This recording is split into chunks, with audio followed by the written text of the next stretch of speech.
Môre sê Radio Fynbos luisteraars. Dit is Maandag, die 15de Desember en kom ons begin hierdie week in God se woord. Dit is tyd dat jy vind waarna jy soek. Matteus 7 vers 7 tot 8. Bid en vir julle sal gegee word. Soek en julle sal vind. Klop en vir julle sal oopgemaak word. Want elkeen wat bid ontvang, en hy wat soek vind, en vir hom wat klop, sal oopgemaak word. Daar is niks anders wat omstandighede verander nie, soos as wanneer gebid word, en ons dan 'n doener van God se woord raak, van ons kant af, dan kom ons by antwoorde uit. Nader tot God sê sy woord, en hy sal tot jou nader. Ons gaan bid in die koninkryk van God in, deur te soek, te klop, en dan vind ons God se beloftes. Gebed en meditasie, wat niks anders is as om God se woord te bedink nie, oor en oor, is noodsaaklike skakels, waarmee ons met God kontak hou. As jy nie soek nie, klop nie, bid nie, sal jy nie God se woord regtig jou eie kan maak nie.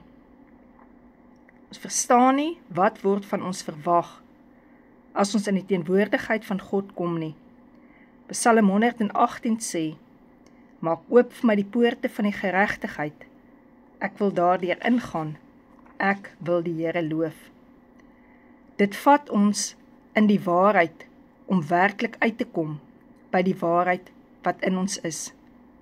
Dit is deel van daardie ondersoek waar ons toets onsself in die eerste plek. Ons onderdruk baie keer goed in ons, maar ons moet leer dat wat in die duisternis is, deur God se heerlikheid aan die lig gebring sal word. Dit is wanneer ons dit nie doen nie, dat ons na alles 'n uitkyk het uit die donkerte. Wat kom uit jou uit, wanneer jy geskit word? Watter reuk word vrygestel, as jy onderdruk is? Dit is eintlik wie die regte jy is. Ons as mens kan net so lank voorgee, want ons is geskep met ware, werklike emosies en werklike begeertes. In gebed kom uit wat God se woord as hamer en vuur vernietig. So kan ek praat van berou en vergifnis, wat my onderbewussyn en my onbewuste skoonbrand, sodat my bewussyn, my denke nuut word. Daar is net een plek waar mens werklik verander, en dit is in die teenwoordigheid van God.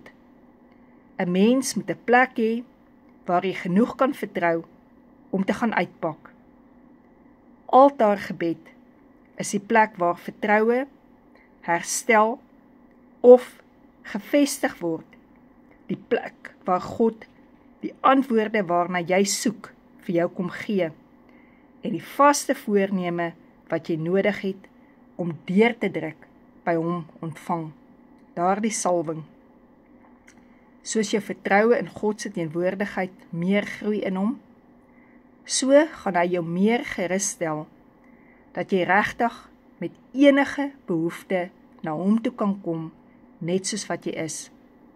Sy teenwoordigheid maak jou vry, en elke keer as jy jou plek vind in sy teenwoordigheid, sal jy nuut en vars daaruit kom.